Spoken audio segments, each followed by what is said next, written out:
Amis de l'électronique, bonsoir. Alors ce soir, une petite vidéo pour revenir sur un sujet que j'ai déjà plus ou moins traité, mais jamais, je veux dire, spécifiquement dans une vidéo, et qui fait suite en même temps à une demande de mon ex-collègue et voisin et ami Philippe T, qui se reconnaîtra sans doute, et qui me demandait conseil en fait sur qu'est-ce qui était bien éventuellement de prendre comme support. Il voulait se remettre un petit peu à l'électronique, et voilà, il me disait est-ce que je me mets sur une table en bois, en métal, en verre, autre.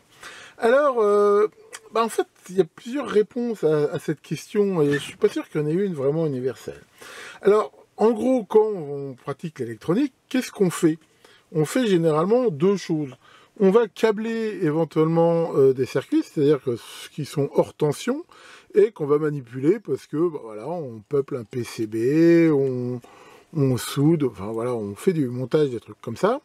Et après, on va éventuellement faire des mesures, des essais sur des appareils qui sont, ou des circuits justement, qui sont potentiellement pas isolés. Par exemple, là, c'est un jeu de lumière, voilà, qui, lors des phases de test, si ça se trouve, on va le poser comme ça.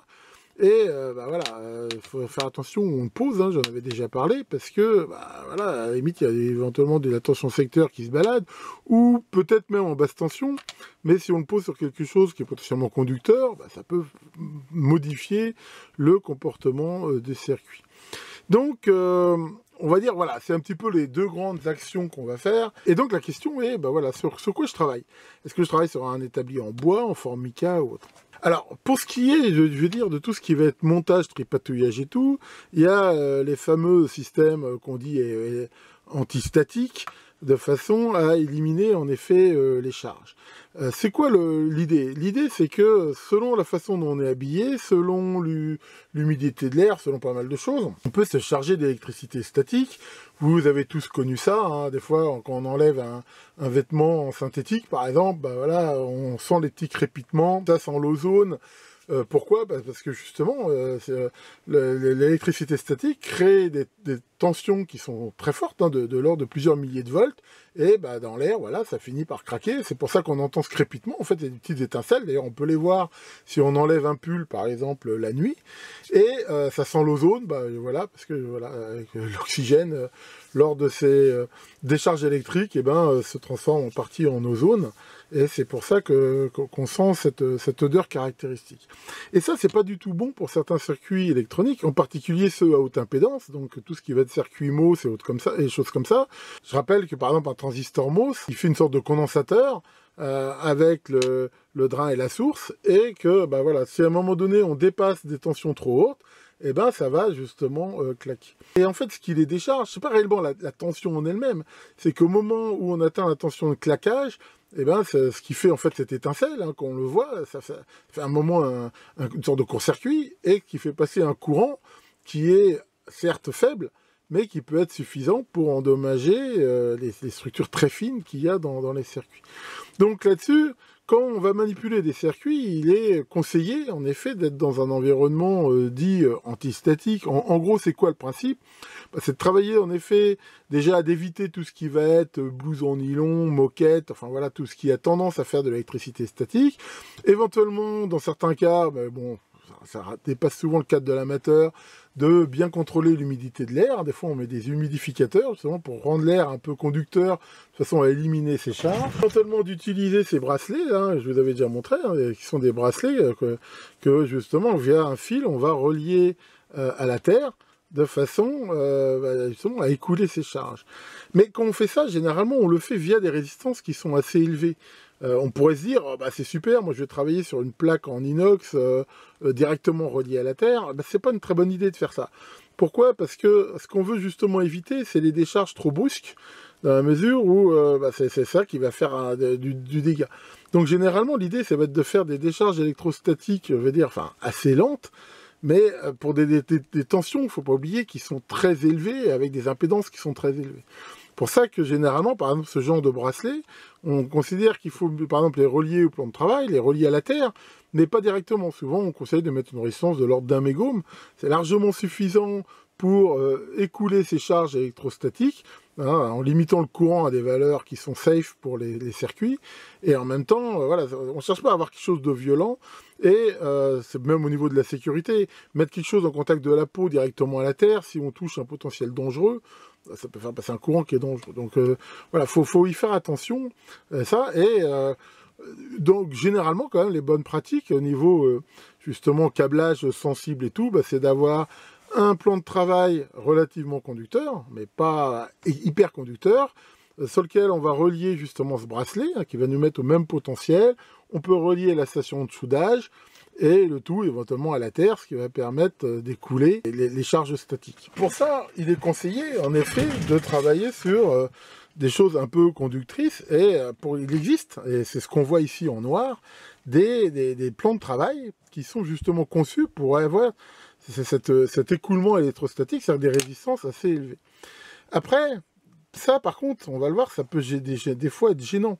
Justement, si au moment où je travaille avec un circuit, enfin si la résistance là elle est quand même relativement faible, elle peut perturber le circuit, pas forcément à des niveaux dangereux, mais voilà, on va mesurer justement la résistance et voir que généralement, quand on veut faire des trucs, des essais sur des circuits sous tension ou autre, où là on craint un peu moins l'électricité statique, enfin dans la majorité des cas, bah là on va plutôt essayer d'avoir des surfaces isolantes. Donc on va regarder les différents types de surfaces comme ça. Et pour savoir si justement c'est bien isolant, bah on va utiliser un appareil que je vous avais déjà montré, voilà, qui s'appelle un mégomètre.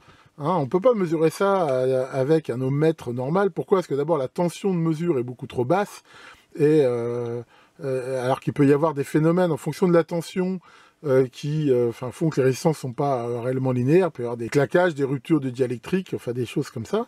Et donc il faut ici cet appareil qui permet de le faire. Alors je vous propose justement de mesurer différents supports, déjà pour voir justement leur résistance. Donc là je vais me mettre en mode voilà, mégomètre, et on va justement par exemple mesurer, hein, voilà, je ne sais pas si on voit bien, voilà, là directement mon tapis, là, alors bien sûr j'ai le reflet qui va pas bien à ce niveau là, et bien sûr j'ai débranché le bignou,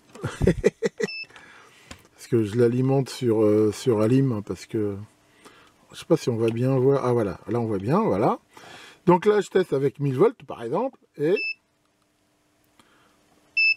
voilà, là on peut voir qu'il m'a donné une résistance très faible, en fait de 7,2 mégohms. Alors ça va bien sûr dépendre un petit peu de la distance entre les sondes, de l'humidité ambiante, de la façon dont j'appuie. Si je les rapproche par exemple, voilà, là on peut voir que j'ai une résistance qui faiblit. Mais si on prend par exemple entre un point et ici le bitonio là, sur lequel je relie par exemple à la Terre, voilà, on trouve une résistance quand même relativement faible là, de 2,8 mégohms. Donc on voit que ce système-là, il va justement être bien au niveau antistatique. Et là, pareil, si je branche par exemple à mon fameux bracelet antistatique et que je mesure par rapport à ça, bah, c'est pareil. Voilà, là, on va voir que voilà, je trouve une résistance qui est élevée, hein, de l'ordre de 17 mégohms, mais qui, pour l'évacuation des charges statiques, est bien suffisante. Donc, pour tout ce qui va être, je veux dire, manipulation de trucs comme ça, d'avoir un tapis comme ça, c'est ce qu'on trouve de mieux. Alors, il faut se méfier, parce qu'il y a différentes qualités. Je vous avais montré déjà dans une vieille vidéo que celui que j'avais avant, qui était soi-disant antistatique, bon, en fait, il n'était pas du tout antistatique, et on ne pouvait même pas mesurer sa résistance. Après, pendant longtemps, quand j'ai eu besoin d'avoir de l'isolement, bah, j'ai récupéré ces vitres-là, qui sont des vitres d'anciens scanners, et qui justement me donnaient une surface bien plane, et qui, elle, a une super isolement. Là, je mesure l'isolement, voilà, on voit qu'il fait supérieur à 10 gigohms. C'est-à-dire que pour lui, c'est pareil que quand je mesure comme ça, de façon ouverte. C'est-à-dire, en gros, il trouve une résistance très très très élevée, et qui est à peu près, enfin voilà, supérieur à 10 gigohms, on peut dire que c'est quasiment circuit ouvert. Donc le fait d'utiliser une plaque comme ça, si elle est bien propre, bah, c'est relativement intéressant. Ça permet justement de mettre des circuits sous tension ici sans risque, c'est une bonne façon. Mais depuis quelques temps, on trouve assez facilement ce truc en silicone là, voilà. Hein, alors je vous en montre ici, alors il y en a différents modèles. Il y a par exemple un modèle comme ça, il y en a qui ont, comme on peut le voir, là, des petites cases pour mettre les vis. Il y a même le super modèle de la mort, voilà celui-là, qui permet d'avoir plein de cases, des petites boîtes pour ranger des pièces, de mettre des tournevis. Donc ça c'est assez pratique ma foi. Et ça a plusieurs avantages même par rapport à la plaque de verre. Ça a l'avantage de résister à la chaleur. Hein, tiens, on va même faire une démo. Ça brûle pas avec le fer à souder, ça c'est plutôt bien. C'est isolant, hein, ça je l'ai mesuré parce que justement je me posais la question. Mais on peut voir que là, si je reprends ici mon mégomètre sur ces trucs-là, voilà, et je mesure. Voilà, on peut voir qu'il trouve une isolation parfaite, même si je mets des sondes assez près, comme ça, et bien appuyées. Hein, j'ai une super isolation. Donc ça, ça veut dire que ce genre de choses, on peut sans problème, éventuellement, je veux dire, travailler dessus aussi avec des circuits sous tension. Ça a aussi l'avantage quand même, c'est que c'est beaucoup moins dur que le verre, et c'est un côté un petit peu antidérapant, plus efficace, donc ça c'est plutôt pas mal, et en même temps, ça résiste à la soudure. Démonstration, là mon fer est chaud, on voit que il fait bien la fond de la soudure, mais voilà, on peut voir que si je mets mon truc dessus, ça marque très peu, voilà, hein, quasiment, même ça s'enlève avec le doigt, ça fond pas, et surtout par exemple si on utilise de l'air chaud, ça a aussi l'avantage de généralement pas fondre. Moi je conseille plutôt ces trucs-là. Par contre au niveau antistatique c'est pas terrible. Alors en même temps les vendeurs de ces trucs-là ils sont un petit peu menteurs. Et je vais vous prouver pourquoi. Parce qu'ils mettent toujours que ces trucs-là ils sont antistatiques. Pourtant, enfin je veux dire ils sont tellement isolants que le silicone à la limite l'est pas. D'ailleurs regardez, si je frotte ici le tapis sur mon vêtement qui est en matière synthétique, c'est statique, vous pouvez voir que, voilà on voit bien ici, il attire bien le papier. Pour quelque chose d'antistatique, c'est un petit peu limite quand même, parce que normalement, antistatique, généralement, c'est qu'il est relativement conducteur pour justement éviter ça. Donc là, ça, c'est pas vraiment vrai. Bon, je vous passe la démo, mais je l'ai fait sur tous les tapis silicone bleus que j'avais, et c'est pas vraiment antistatique. Normalement, quand on veut des trucs antistatiques, on peut plutôt des trucs en nitrile ou dans des caoutchoucs spéciaux qui éventuellement sont justement chargés avec des matières conductrices. Le côté antistatique de ces machins-là, je dirais, je suis plus réservé. Maintenant, il faut quand même être honnête, dans la majorité de ce qu'on va faire, surtout si on porte déjà soi-même un bracelet comme ça, on va dire, voilà, ça fait plutôt le job, quoi. Donc, moi, je vous conseille quand même ces trucs-là. Après, je sais qu'il en existe des modèles pro qui, eux, justement, sont réellement antistatiques et tout, mais enfin, après, c'est pareil, c'est pas les mêmes prix non plus. Donc voilà rapidement ce point hein, sur ce petit peu tous les supports ici qu'on peut avoir. Après, dans tous les cas, hein, je vous rappelle, hein, que je vous avais dit ici dans la vidéo, si on travaille sur des circuits sous tension, de toute façon, il faut quand même toujours faire attention là où on les pose. Surtout que même sur un truc isolant, on a vite fait de pas faire gaffe et d'avoir un outil conducteur et de faire des bêtises. Donc de toute façon, quand on met un circuit sous tension, toujours vérifier que... voilà, il n'y a aucun risque de court-circuit, mais comme on l'a vu, les résistances, par exemple, du truc antistatique, là, des mégots, sur certains circuits, ça peut vraiment les perturber, et c'est pas une bonne idée, là, de poser des circuits sous tension directement. Voilà pour cette vidéo. Bon, alors, j'ai bien sûr pas fait le tour de tous les matériaux possibles. Après, c'est généralement quand même un petit peu du bon sens. Généralement, tout ce qui va être formica, trucs comme ça, c'est quand même relativement isolant. Tout ce qui va être époxy aussi. Ce genre de revêtement, on va dire, qu'on trouve généralement sur les bureaux, c'est plutôt comme ça. Après, tout ce qui va être bois, genre plutôt bois brut, le bois, c'est très compliqué parce que ça va dépendre déjà de la nature du bois, ça va dépendre de l'humidité, ça va dépendre de ce que, je veux dire, des fois, il y a des saletés qui vont s'incruster dedans. Enfin, c'est très, très variable. Généralement, tous les matériaux, je veux dire, un petit peu absorbants, faut un peu se méfier. Ils ont tendance à justement absorber l'humidité, ce qui peut pas mal faire varier leur résistance. Après, pour tout ce qui va être le côté plutôt antistatique ou autre, généralement des matériaux assez conducteurs sont par définition antistatiques. Ce qui peut faire de l'électricité statique, c'est justement plutôt des choses plutôt isolantes. Si vous avez un doute, vous avez vu le petit test que j'ai fait, il est très facile à faire. Hein. Vous mettez des petits bouts de papier, vous le frottez sur un truc comme ça en synthétique. Voilà, enfin on a tous fait ça avec des règles en plastique. Généralement, tout ce qui est justement qui peut se charger en électricité statique, bah, ça va faire voler des petits bouts de papier. C'est vraiment un test très facile à faire. Mais là, bah, on voit que c'est pas très gênant, ça attire ça, mais encore une fois, ça peut faire des décharges qui, au niveau des circuits électroniques sensibles, sont assez mauvais. Bon, enfin voilà, tout ça pour dire quoi à la fin, je veux dire, je dirais, si je dois résumer un petit peu là, ma vidéo de ce jour-là, c'est que quand même, en règle générale, les trucs bleus comme ça, là, c'est plutôt quand même pas mal pour de l'électronique générale. Alors il y en a plein de modèles, des simples, vous voyez celui-là, il a même là des, je sais pas si on voit bien, il a des aimants qui sont à certains endroits incrustés dedans. Alors ça coûte, je sais plus, une dizaine d'euros, je crois. Enfin, on les trouve ces trucs-là un peu partout sur Amazon, sur Ali, sur Banggood, enfin voilà, avec des prix plus ou moins variables. Mais je veux dire, pour quand même l'électronique générale, tout ce qui va être soudure et tout, globalement, c'est quand même pas mal.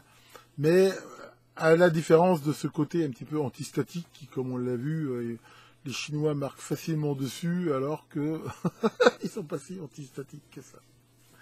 Enfin, voilà pour ça. Tiens, monsieur Maurice, ça va Maurice? Quoi? Qu'est-ce qu'il y a? Je suis jamais gentil avec toi. Monsieur, je suis gentil avec toi. Je te donne pas des petits noms gentils. Oh, bah si, regarde. Tiens, je vais dire que tu es ma petite levure. C'est gentil. Pourquoi ma petite levure? Bah parce que tu me gonfles, Maurice. Voilà pourquoi. Bon, allez, là-dessus, bah, j'ai encore plein de trucs à faire et bah, j'attendais normalement aujourd'hui un truc pour commencer à travailler dessus que j'aimerais beaucoup vous présenter. Et bah voilà, le transporteur, il m'était que ça allait être livré aujourd'hui entre midi et 4 heures. Et j'ai rien vu venir. Et subitement, hop, la fourchette a disparu du site. Et là, dû à des situations climatiques exceptionnelles, on peut avoir du retard. Bon, maintenant, le truc, il est à Nantes. Situation météo exceptionnelle en ce moment entre Nantes et la Vendée. Je pense qu'il pousse un petit peu. Mais enfin, c'est comme ça. Tu t'y connais, hein, toi, tu pousses le bouchon toujours aussi un petit peu loin, Maurice. Le dieu de l'électricité vous épargne de cette turpitude statique et à très bientôt pour de nouvelles vidéos.